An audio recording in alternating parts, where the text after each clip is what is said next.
কদি Pakistani layer মুরগি দিনে কয়টা ডিম পারে? ক তুই ক। দোস্ত একটা না। এই কখনো শুনেছিস যে মুরগি দিনে একটার বেশি ডিম পারে? এই সাধারণ জিনিস তোরা বুঝিস না। আরে একটা মুরগি দিনে কয়টা ডিম দেয়? 2টা ডিম দিতে পারে।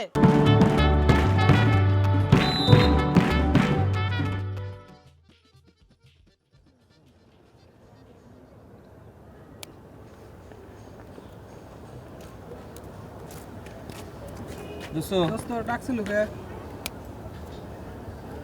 ডাকছু কে ক? স্যার আমার বাপ কইছে আমার ডিশের ব্যবসা বন্ধ করে দিতে। শোন দোস্ত, আমার চাচার সাথে আমার সব 3 জন মিলে দেখা করবো। চাচা বুঝাবো। তোমরা কি বুঝাবা? তোমাদের জন্য এই অবস্থা হয়েছে। আমার বাপ জুতা দিয়ে পিটাবে না তোদের, বুঝতে পারছিস? আমারে বলছে তুই তোর ডিশের ব্যবসা বন্ধ, তুই ডিশের ব্যবসা বন্ধ করে আর মুরগির ব্যবসা কর, মুরগির পোল্ট্রি ফার্ম দে, আন্ডা পারতে বলছে আমারে। দোস্ত তুই মুরগির ফার্ম করার কয়লে ফার্ম টেনশন লাও কেন? তোর কারো থাকা লাগবে না, আমি ডিশের লাইন সব কাইটটা মুরগির ফার্ম দিমু। দোস্ত শোন, মুরগির ব্যবসা একটা লাভজনক ব্যবসা, বুঝছো? একেবারে টুইন অন বিজনেস।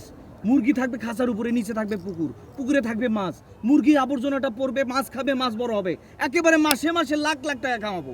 আমার উপর ছেড়ে দে, আমি আছি, কোনো চিন্তা নাই। ভালো বুদ্ধি দোস্ত। ভাই খুব ভালো বুদ্ধি, বড় বড় মাছ হবে, বুদ্ধিটা ভালো দোস্ত। বুঝছো? তোমাগর যে বুদ্ধি দেখা যাক আমি কি করি, কিন্তু এই ব্যবসা আমি করব। দোস্ত আমরা আছি তোমার সাথে। নতুন ব্যবসা, হ্যাঁ। নতুন মেজাজ, নতুন মেজাজ। শুরু কর, চল জিলাপি খাবো। পুরা খাবার কিনে ফেলছি। চল তুই দেখ, দেখছিস? এ কি হলো তোর? তুই বাইরো। তুমি মুরগির খামারে চাকরি করতে আসছো আর গন্ধ সহ্য করতে পারবে না? হ্যাঁ, যাও বাইরে গিয়ে আগরবাতি কোম্পানিতে চাকরি নাও, যাও। দোস্ত আমি তো মুরগির খাবারের কথা কই নাই। আশেপাশে মনে হয় কোনো কাঁচা টয়লেট ভেঙে গেছে, আমি তার কথা কইছি। আরে মুরগির গন্ধ তো খুব ভালো গন্ধ। এসব গন্ধ টন্ধ রাখ, এখন ক আমার খামার কেমন হয়েছে? দোস্ত তুই যখন মুরগির খামারের কথা কইছু না, তখন এইরকম একটা মুরগির খামার আমি শব্দ দিয়ে ফেলাইছি, বুঝছো?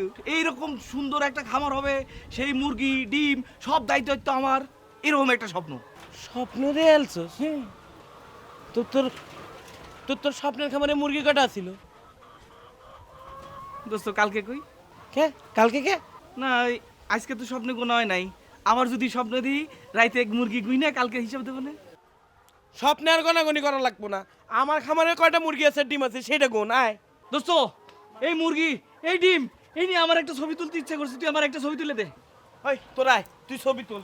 এখন কি ছবি তুলবি চলবি নাকি? এ শর্ত, খামারের সব দায়িত্ব আমার বুঝে নেওয়া লাগবে, বন্ধু ক। দেখছিস খামারটা কেমন হয়েছে? খুব সুন্দর। আচ্ছা বলতে গেলে কি মুরগি? ব্রয়লার। কি ব্রয়লার? এই তুই মুরগি চিনিস? হ্যাঁ চিনি তো। এই তোরা কোন মুরগি খাইছিস? তুই খাইছি না? এই কালাচানের মুরগি চুরি করে খেলাম সেদিন। আরে ওটা তো ছিল দেশি মুরগি।